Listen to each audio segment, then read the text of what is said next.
The air on Varelian Prime was thin, synthetic, and always carried the faintest trace of ozone, a reminder that the planet was never meant to sustain life, only industry. Beneath its metal sky, where the clouds were shaped more by coolant vents than nature, an unassuming building bore the insignia of the Intergalactic Accord. Inside, behind layered walls and biometric locks, Ambassador Elena Miles stood surrounded by enemies who called themselves allies. Elena adjusted her collar, eyes scanning the semicircular assembly of diplomats. Their eyes met hers with manufactured empathy, some with thinly veiled contempt. Others, perhaps the most dangerous, watched her without emotion at all. She had grown accustomed to the politics of tension, but today something deeper pulsed beneath the room's formal civility. Her heart beat faster than usual, not with fear, but with anticipation.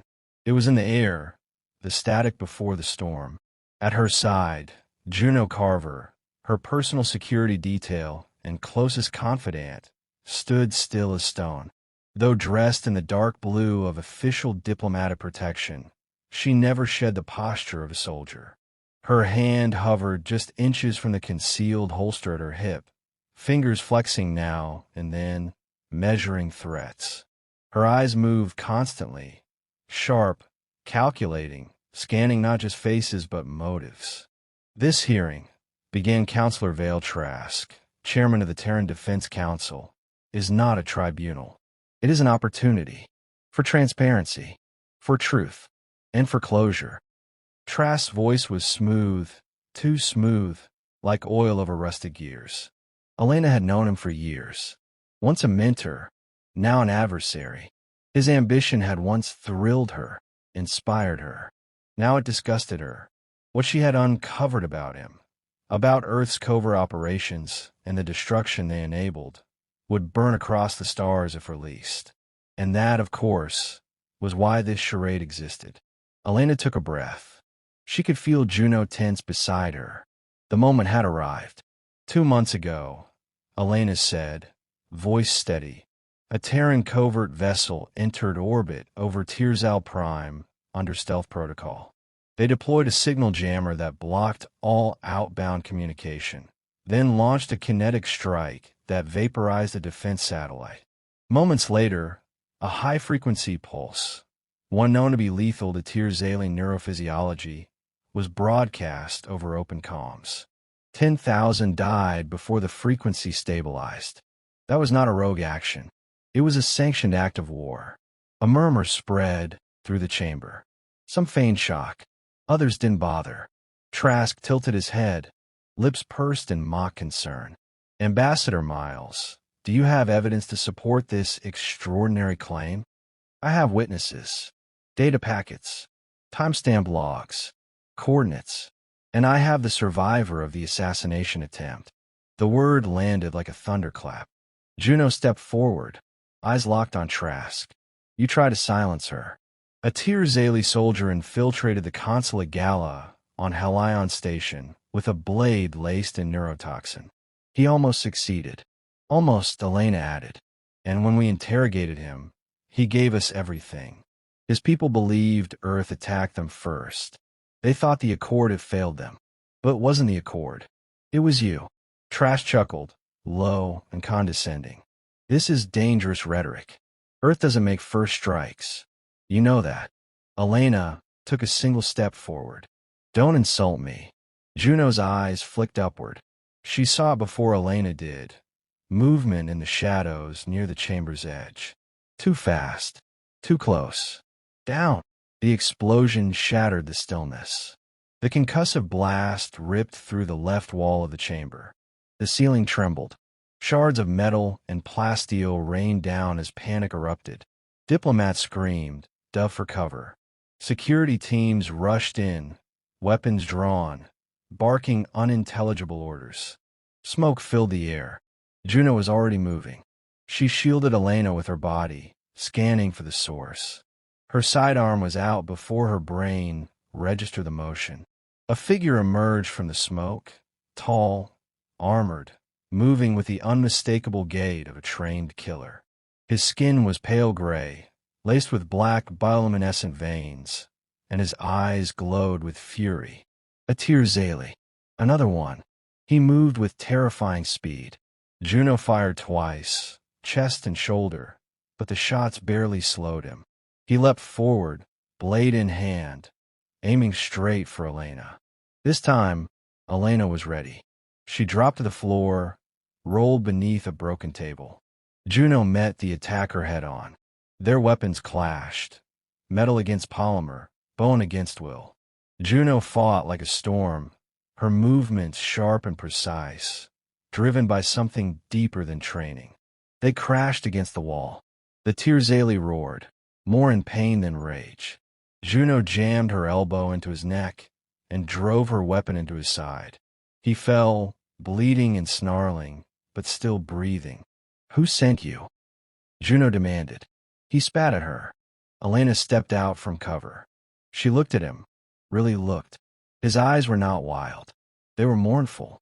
The grief was unmistakable. "You think I did it," she said softly. His gaze found hers. He nodded once. It was not hatred that drove him. It was certainty.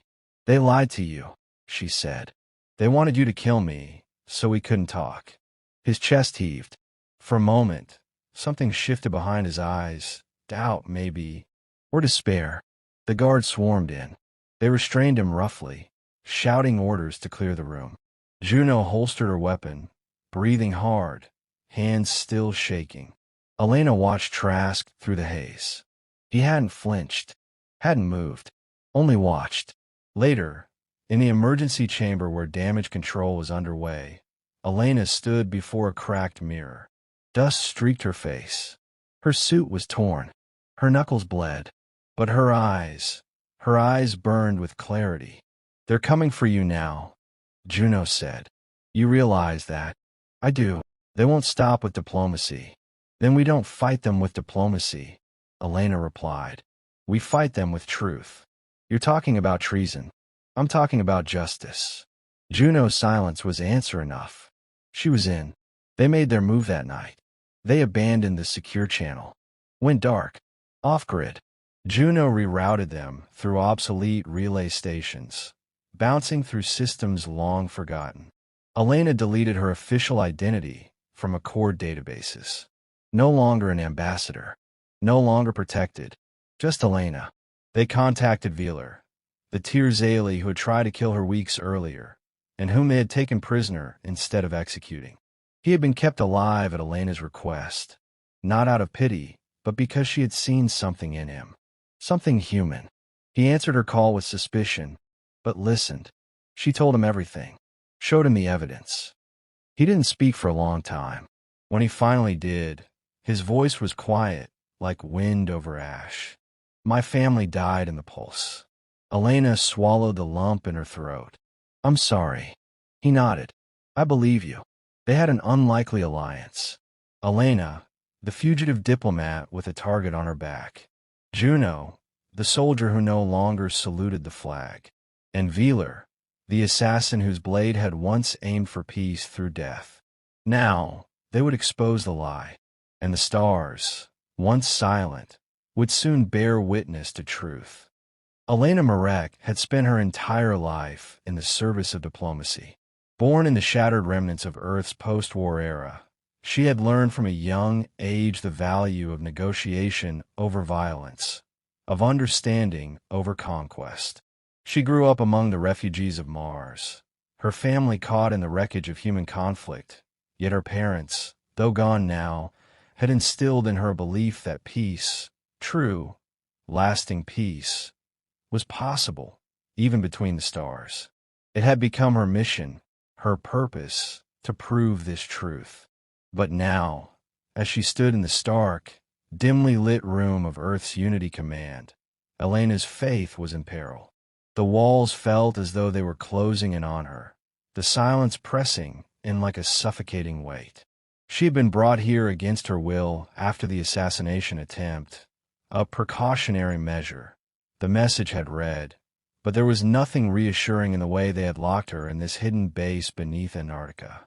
The face of General Trask, the very man who had sanctioned Tirzal's obliteration, still loomed in her mind, his icy words echoing in the space between her thoughts. "We had no choice," he had told her, his voice unwavering as he gave the order for the destruction of an entire planet. "It was necessary. There can be no mercy when the lives of the many are at stake."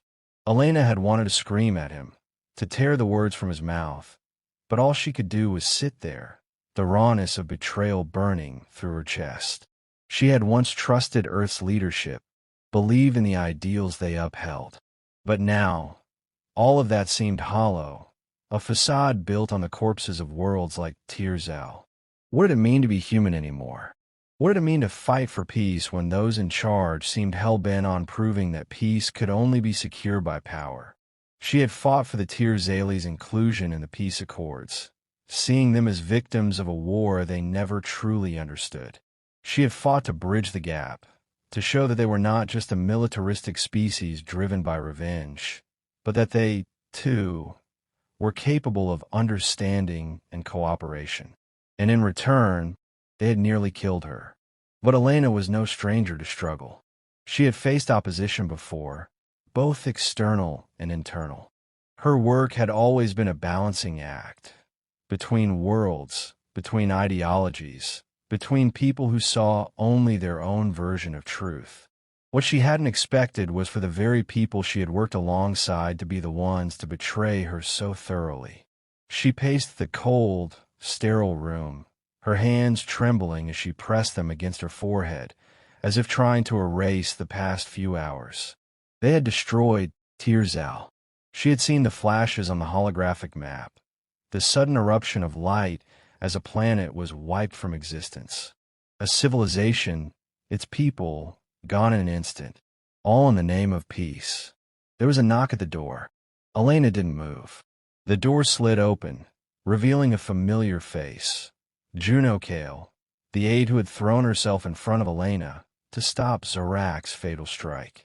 Her side was bandaged, her face pale, but she still managed to stand straight, her eyes sharp, the pain evidently being ignored in favor of her duty.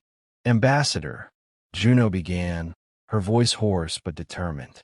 "General Trask demands a meeting." Elena's eyes flicked to Juno, a moment of quiet gratitude passing between them. Juno had saved her life. She was no longer just an aide, but a trusted ally. Elena nodded stiffly. "Bring him in," she said, her voice steadier than she felt. Juno stepped aside, and Trask entered, his expression unreadable. He was a tall man, with short-cropped gray hair and a face that had been hardened by decades of military service. His uniform was immaculate, his presence commanding, but there was a coldness about him now, a coldness that had not been there before, not when they had shared diplomatic dinners, not when he had spoken of a united human front. Now, he was a symbol of something much darker. "Ambassador," he greeted her, his tone flat, almost indifferent. "It's good to see you awake. I trust you're feeling better after your ordeal." Elena didn't answer him right away. She looked at him, searching his face for any hint of remorse. But there was none, only calculated control, like a predator assessing its prey. "I'm fine," she said finally, though she felt anything but. "You've killed them all. What do you want from me now?" Trask's eyes narrowed, but his expression remained neutral. "We're on the same side, Ambassador. This was necessary, you know that.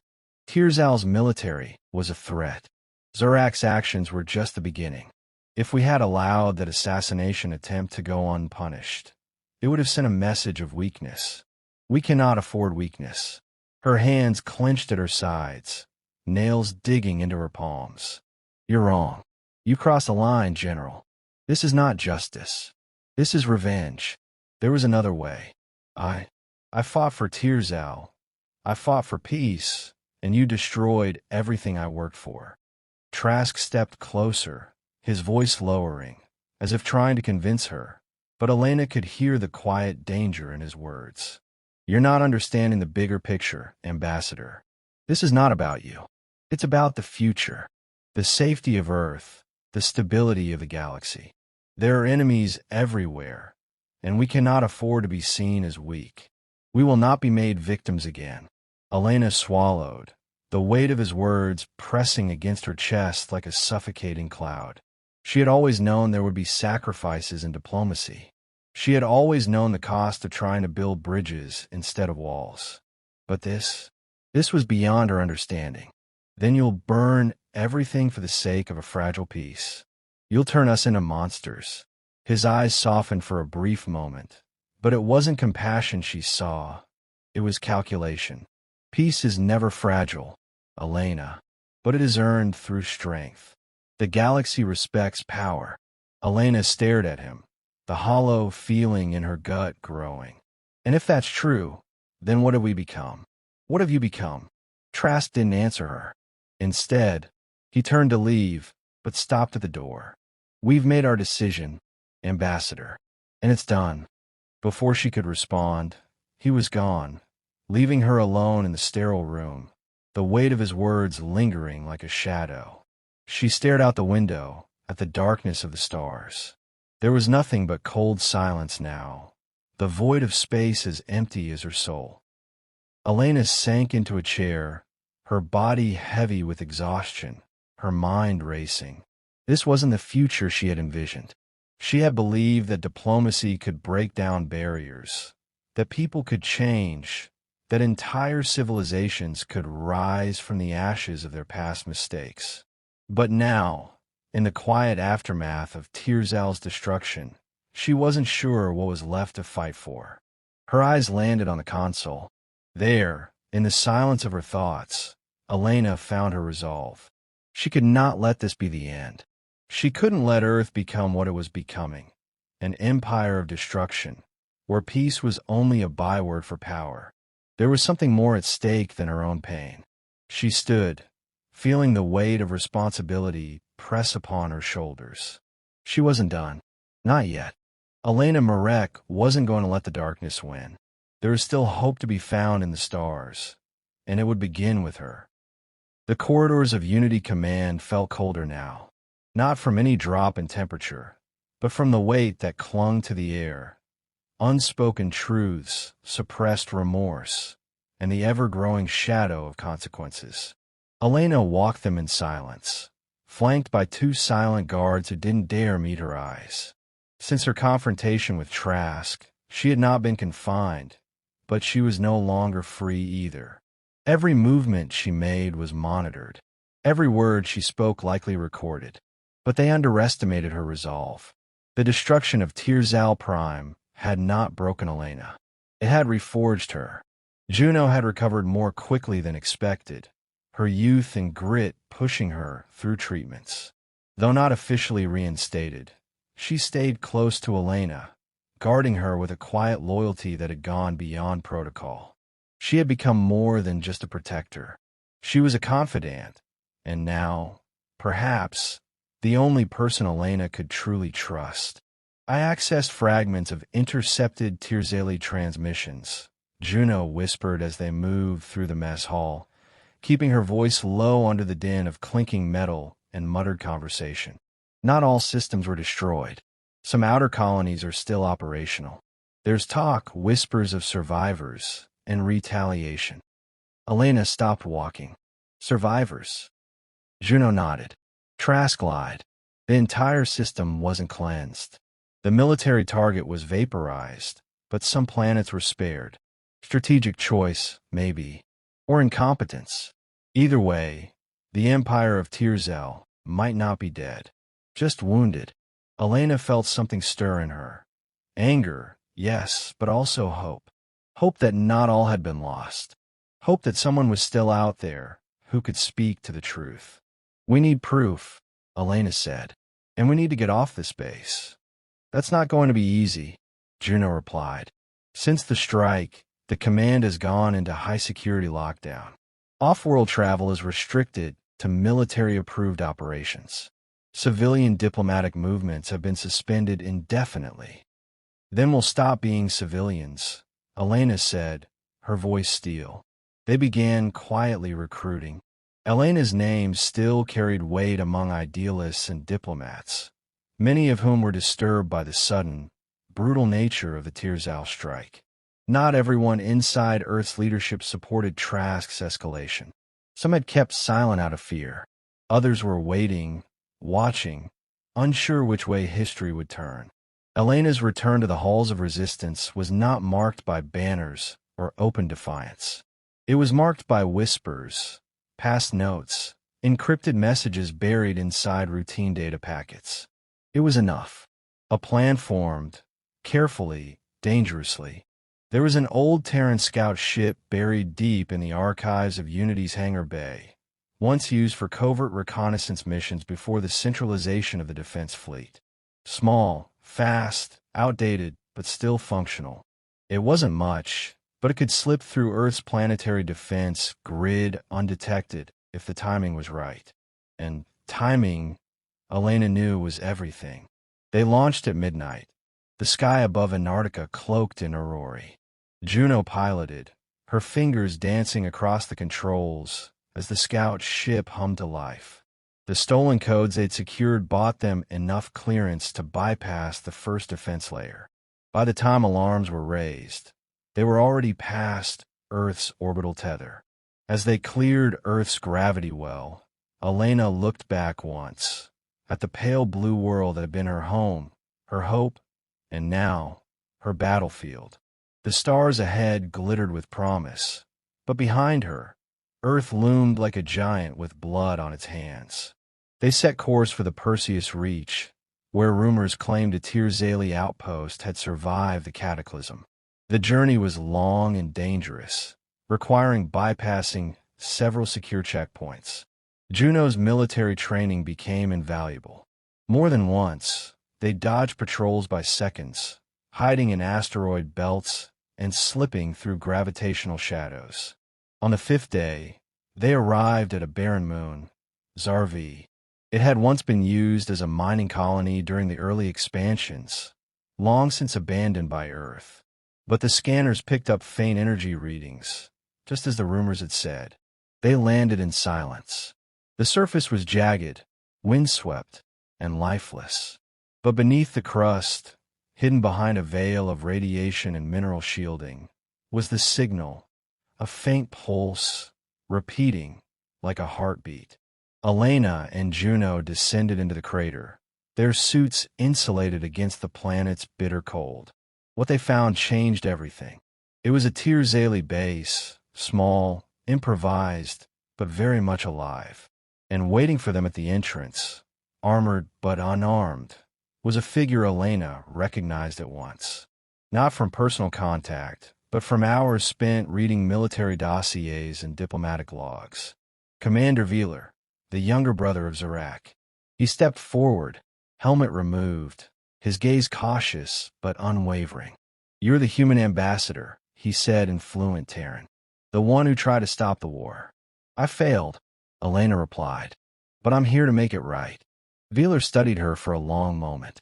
Around them, others emerged, survivors, warriors, children. Not the enemy, just people. "My brother was a fool," Veeler said at last. He let his pain twist him. "But he wasn't wrong about one thing. Your kind has always wielded peace like a weapon. Until you." Elena felt the shame return, heavy and cold. "It wasn't just your brother who was betrayed. I was too." He nodded slowly. "We knew not all of you stood with your generals. That's why we send the signal, to see if someone would come. You did. What now?" Juno asked, glancing between them. Veeler turned toward a central terminal, activating a holomap. "Now, we show the galaxy what really happened. We have recordings, before and after the strike. We intercepted Earth's private transmissions. The orders were drafted weeks before the assassination attempt. Your people planned to destroy us long before my brother raised his blade." The implication struck Elena like a blow to the chest. The attempt on her life, it had been a trigger, not the reason, a setup. Her advocacy for Tirzal had been twisted into a weapon, used to justify the erasure of a planet. "We need to get this out," Elena said, "to the Council, to the systems that still believe in the Accords." if they see the truth. Then Earth loses its moral shield, Velar finished. And maybe the war ends before it begins. They had their proof, but they also had a choice. Broadcast the truth and paint a target on every survivor's back. Or wait, plan, gather allies, build resistance. Elena turned to Juno, then back to Velar. There's no more time. I spent years begging the stars for peace. Now I see. Peace isn't something you beg for. You fight for it. You bleed for it. And when the truth is buried, you dig it out with your bare hands. Velar extended his arm. A warrior's handshake. Elena took it without hesitation. Then let's make sure no more planets vanish into the void, he said. They prepared the transmission that night. Encoded. Encrypted. Broadcast across every available relay. The footage of Earth's secret council. The orders, time-stamped. The logs from Tirzal's orbital scans. Elena's personal testimony. It was a message not of vengeance, but of revelation. A call to those who still believed in more than survival. A call to the hearts still willing to stand against power abused. When the signal went out, it raced through the stars like a spark on dry grass. And as the first responses returned, shocked, outraged, supportive, Elena knew the fight had only just begun. But for the first time in weeks, she felt something fierce and alive in her chest. Not grief, not guilt, resolve. The stars shimmered like distant sentinels, indifferent to the upheavals of sentient life. But for Elena, every light in the void now bore weight, each one a potential ally, a hope, or a warning. Since their transmission, they had been in constant motion, skipping through abandoned outposts, hiding in gravitational shadows, following the faint trail of sympathetic replies that began threading their way through the darkness. The reactions had not been uniform. Some factions expressed outrage at Earth's deception, calling for tribunals and investigations. Others remained suspicious, accusing the Tirzali survivors of fabricating evidence, claiming it was just another alien ruse. But most importantly, a few influential systems, the Andari Pact, the Valerian Tribunal, and scattered civilian networks within Earth's own reach, believed. Or at least, they believed enough to listen. That was the crack Elena needed. Still, the pressure built with every passing hour. Earth Command had not issued a public response. They moved in silence, but their shadow extended wider each day. Ships vanished. Relays went dark. People who had shown support quietly disappeared. Velar's people, survivors hardened by loss, understood what was coming. They had buried too many to expect mercy. Yet even among the grief, a quiet resolve took root. Under his leadership and Elena's strategic mind, the outpost transformed into a base of operations. It was small, temporary, but the cause it represented was growing stronger. Juno had changed too. Her loyalty, once defined by service and rank, now pulsed from something deeper. She stood beside Elena, not as a bodyguard, but as an equal, her cynicism reshaped into clarity. "They'll come after you first," she told Elena during one of their planning sessions. "You're the face of this. They need to discredit you before your voice becomes too loud." "I know," Elena replied, "but I'm done hiding." Their next move had to be bold. An encrypted signal from within Earth's political framework reached them, a whisper from a senior aide to Counselor Imaurik, one of the few remaining diplomats who had openly questioned the Tirzal strike. The message was brief but precise. "Come to Elysium Station. Evidence can be secured. You'll have one chance." It was a trap. Of course it was. But it was also an opportunity. Elysium Station orbited the gas giant Hirius 7. Once a luxury waypoint, it had become a neutral diplomatic enclave. One Earth still hesitated to violate openly.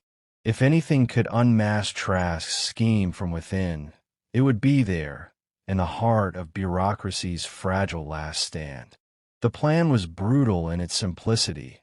Elena and Juno would infiltrate under false credentials, meet the contact, and secure the data cache Renze promised.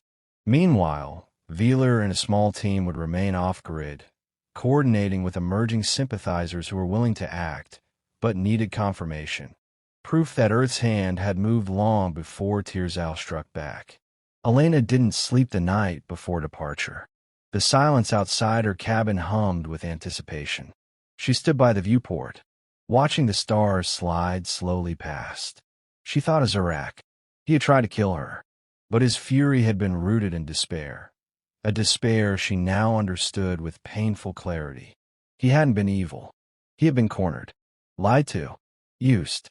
The image of Tirzal Prime's destruction never left her. She had replayed it countless times. The flash, the silence, the roar of fire that consumed millions. And for what? Power? Security? Control? She vowed, silently, that it wouldn't end like this. Not with silence. Not with history buried under political ash. Elysium Station gleamed like a cathedral in orbit, its spires and rings reflecting Helios's swirling storms. As they docked, Elena stepped out wearing the false diplomatic credentials of a minor envoy from the Aran Confederacy. Juno played the role of assistant, but her eyes missed nothing, hands never far from her concealed weapon. Inside, the station felt detached from the galaxy's turmoil. The marble floors, artificial waterfalls, and soothing lighting were designed to inspire calm. But beneath the facade, security checkpoints buzzed with subtle tension. Earth's influence had grown even here. They met the contact in the Hall of Accord, a vaulted room where treaties had once been signed with pageantry and hope. The man who approached them was gaunt, sleepless, and cautious. His name was Dallin Vire, aide to Counselor Maurik. He didn't sit. They're watching everything. I shouldn't be here. But you need to know, Counselor Maurik has a sealed terminal with command-level communications from 2 months before the assassination attempt. It proves everything. Where is he now? Elena asked. Detained, Dallin whispered. They claim he's under medical observation, but I know what that means. He was going to speak publicly. They silenced him. Dallin passed her a crystal drive. This gets you access to his quarters. The files are encrypted, but they're real and damning. Footsteps echoed behind them. Dallin paled. Juno moved first. She grabbed Elena's arm and spun her around, shoving her behind one of the towering sculptures as 2 men in black coats entered the chamber. They didn't draw weapons, but they didn't need to. Their presence was a threat in itself. Dallin didn't flinch. Don't look back, he whispered to Elena. You're the last chance any of us have. Then he turned and walked to meet the men. They spoke softly. One of them nodded. Then Dallin was escorted away, vanishing through a security door. Juno and Elena moved quickly. The counselor's private wing was sealed, but Dallin's drive worked. Inside, the space was sparse. Books, datapads, a half-drunk cup of tea. Elena found the terminal in a hidden drawer beneath the desk. The encryption was complex, but Dallin had left breadcrumbs, clues embedded in the notes around the room. A favorite poem, a birth date, a motto etched into a plaque on the wall. Truth is the blade of the voiceless. It worked. The terminal activated. Lines of text scrolled across the screen, orders, intercepted messages, security logs. And then, the heart of it, a transcript of a private meeting between Trask and senior Earth Command operatives. The timeline placed it weeks before Zorak's assault. Phrases jumped off the screen. Preemptive strike, control the narrative, exemplary punishment. Elena copied everything. Her hands trembled as she sealed the data into a second crystal. This wasn't just evidence. It was a weapon. They were nearly at the docking ring when the lights dimmed. Security lockdown. Earth's agents had moved faster than expected. Juno cursed and drew her sidearm. They know we have it. We need another way out, Elena said, scanning the directory. Escape pods on the lower level. They bolted, weaving through startled civilians and security drones. Elena clutched the crystal to her chest like a lifeline. Juno covered the rear, felling a pursuing guard with a clean shot to the leg. As they reached the emergency bay, a voice echoed over the station's comms. Ambassador Elena Miles is to be detained for questioning by order of the Terran Defense Council. Anyone aiding her will be charged with treason. Juno turned to Elena. Go. I'll draw them off. No. There's no time. Juno snapped. You carry the truth. That's more important than either of us. A door slammed open down the hall. More boots. Shouts. Elena hesitated, just long enough to look Juno in the eyes. Find me, Juno said, when it's over. Then she ran, drawing the guards with her. Elena launched the escape pod.